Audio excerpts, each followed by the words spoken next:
আপনাদের সামনে বন্দনা পরিবেশন করবেন আমাদের সকলের প্রিয় দাদা দিলীপ দা। এখন আপনাদের সামনে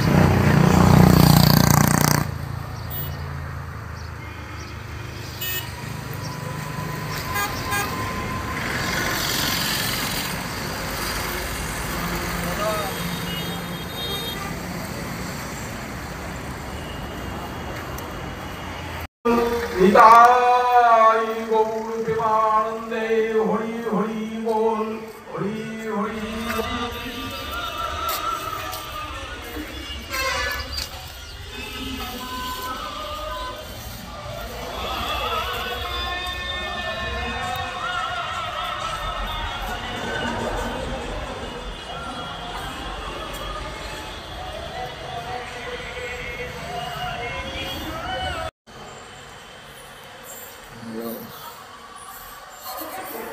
উনি হলো শ্রী ওঙ্কারনাথ বাবা।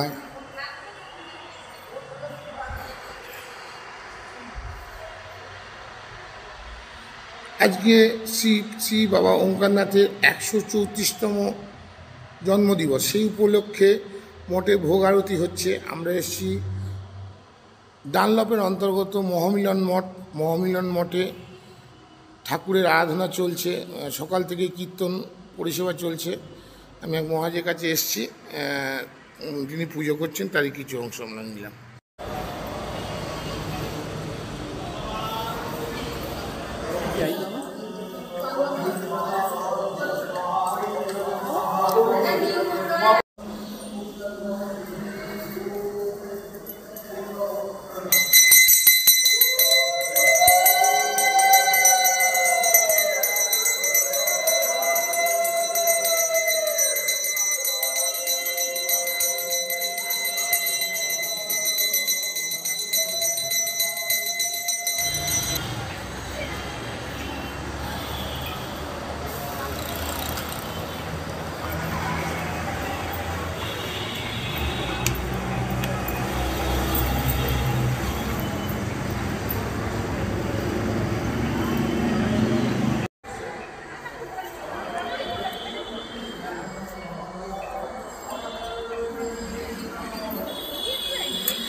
জানি তো, তাহলে আমি দেখেছি রাত্রিবেলা আগে কিছু ছেলে ঢুকে 4-5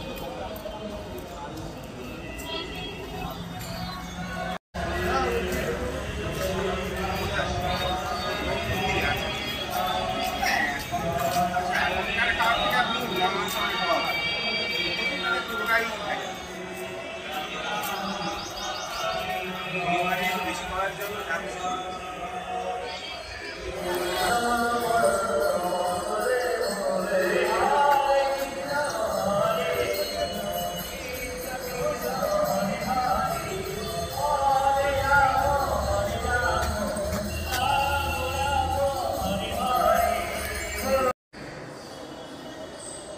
3 বছর ধরে 4 বছর ধরে আমি কাজ করি।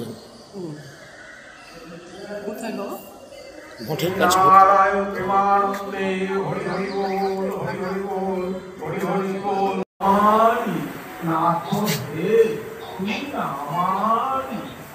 জয় শ্রী গুরু মহারাজ কি জয়।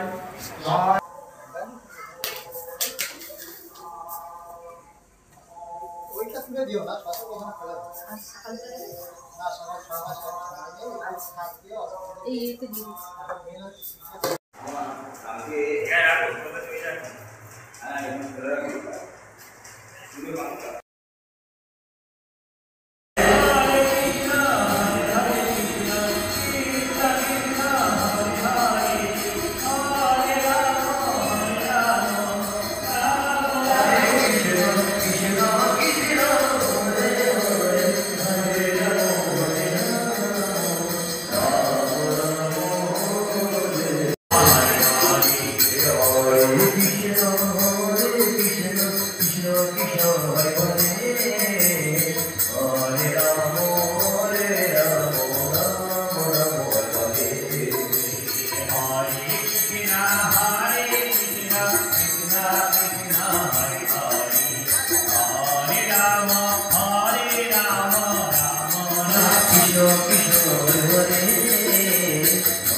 রান্না হচ্ছে।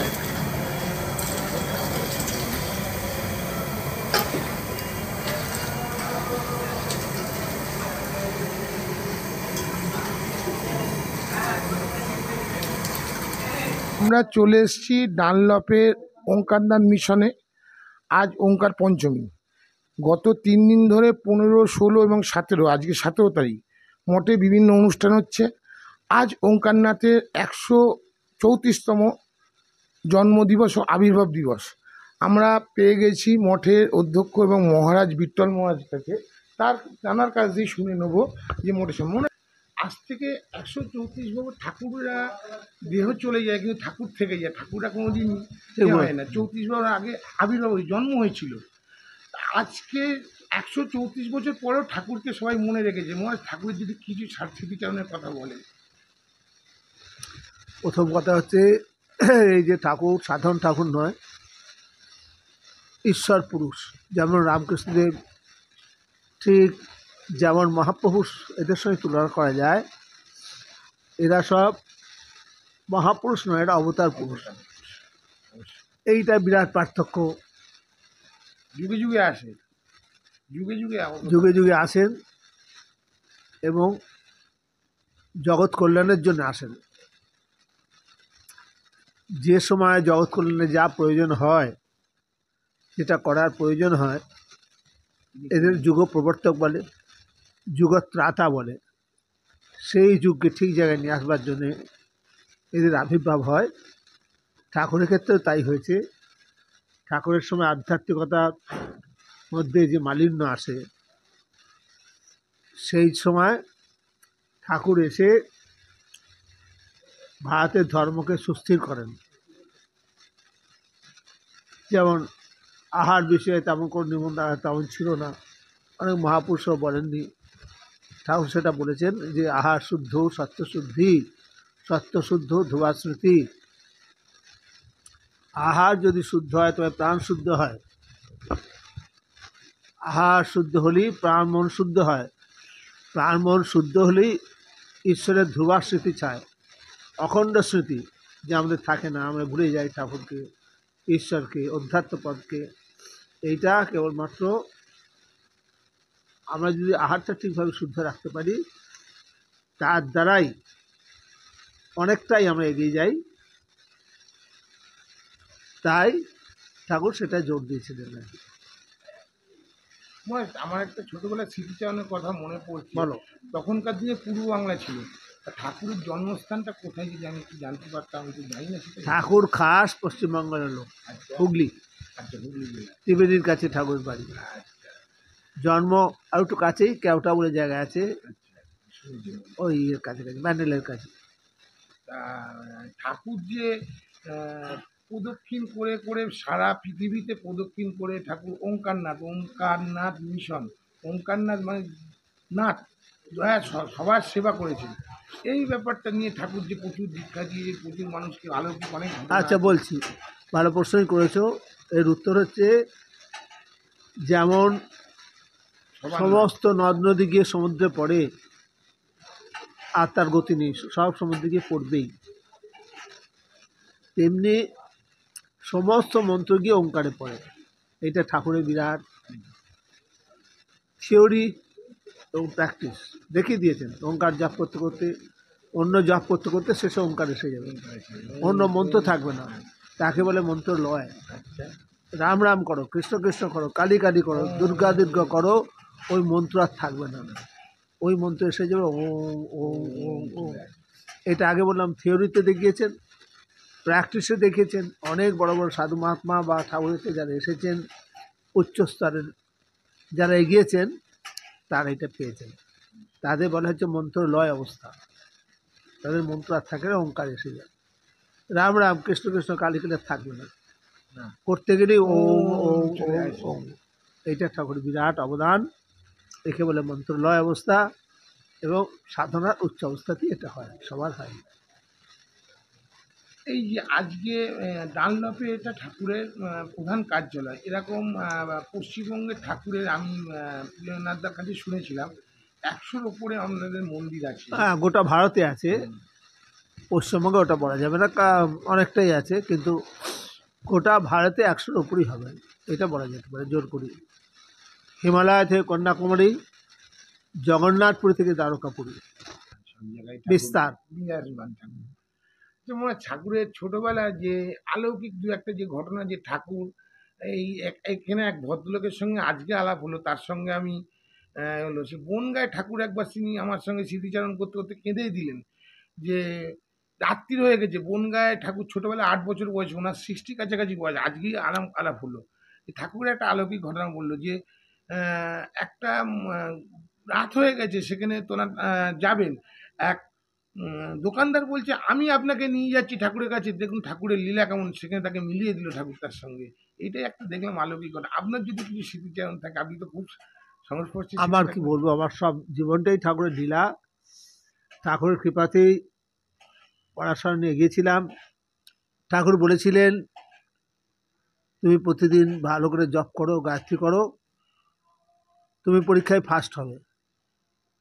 আমি তখন অনার্স নিয়ে পড়ছি আসানসোল বিবি কলেজে, ইংরেজি অনার্স নিয়ে পড়ছি। অনেক বই লেখা আছে। তখন ঠাকুর বলে দিলেন যে তুমি এই ঠাকুরের নাম জপ করো, গায়ত্রী জপ করো, ভালো করে তুমি পরীক্ষায় ফার্স্ট হবে, জোরদার এগুলো করো। আমার অধ্যাপক ছিলেন, ওই যে ছবিটা দেখছেন, এই উনি আমার ইংরেজির অধ্যাপক ছিলেন, ইউনিভার্সিটির বড় অধ্যাপক ছিলেন। নাম হচ্ছে অধ্যাপক সরেন্দ্র চক্রবর্তী, হ্যাঁ, ভবানন্দ দেব। ওকে গিয়ে বললাম, ঠাকুর যে বলছেন ভালো করে গায়ত্রী করো, পরীক্ষায় ফার্স্ট হবে, এর পেছনে যুক্তিটা কি, হোয়াট ইজ দি লজিক? আমরা এই যুগের লোক, আমরা লজিক চাই। তখন তিনি বললেন, how long you read does not matter, how you read matters. এসছেন মুর্শিদাবাদের অন্তর্গত জঙ্গিপুর থেকে। হ্যাঁ, মহান ভক্ত হলে এত দূর থেকে সকালবেলা আসা সম্ভব না। আমি এসেছি কালকে। আচ্ছা কালকে এসেছি, মেয়ের বাড়ি আছে এখানে, আচ্ছা। ঠাকুরের জন্মদিন হিসেবে এখানে এসেছি আজকে। কি একটা বলছিলেন যে জঙ্গিপুরে ঠাকুরের কি এখানে কি বিমল কৃষ্ণ মঠ, আচ্ছা ঠাকুরেরই বিমল কৃষ্ণ মঠ অনেকটা জায়গা নিয়ে আছে, কিন্তু আমাদের সমাজে ওই জঙ্গিপুরে? জঙ্গিপুর রঘুনাথগঞ্জ, আচ্ছা, রঘুনাথগঞ্জ, রঘুনাথগঞ্জের মধ্যে পড়ছে। আজিমগঞ্জ, জিয়াগঞ্জ, রঘুনাথগঞ্জ, জঙ্গিপুরটা ওপার নদীর এপারে হলো রঘুনাথগঞ্জ। কি মাঝখানে আছে? রঘুনাথগঞ্জেই আশ্রমটা, বিমল কৃষ্ণ মঠ। তো বিমল কৃষ্ণ মঠ আমি দীক্ষা নিয়েছি 75 সালে। আচ্ছা 75 সালে ওঙ্কারনাথে দীক্ষিত, আমি ওখানে দীক্ষা নিয়েছিলাম জঙ্গিপুরেই। তা বিমল কৃষ্ণ মঠেও তো আপনার জঙ্গিপুরে যেখানে বাড়ি, যাতায়াত আছে। হ্যাঁ, ওখানে আজ উৎসব তো। হ্যাঁ, তা ঠাকুর সম্বন্ধে কতটা কি জেনেছেন? যদি ঠাকুরের কিছু বলেন তো ভালো হয়। না, আমি কিছু বলতে পারবো না। ঠাকুর অনেক দিয়েছে আমাকে, অনেক দিয়েছে। আমার দুটো মেয়ে, মেয়েরা খুব ভালো আছে, আমি ভালো আছি। আজকে যে এই যে মেয়ের বাড়ি এসে আজকে ঠাকুরের 134তম জন্মদিবস উপলক্ষে মঠে এসেছেন, কীরকম নিজেকে কেমন লাগছে? ভাগ্যবান মনে হচ্ছে নিজে নিজে এসে আসতে পেরে তো আপনার ভালো নাম? লাগছে। আপনার নাম? সনৎ কুমার দাস।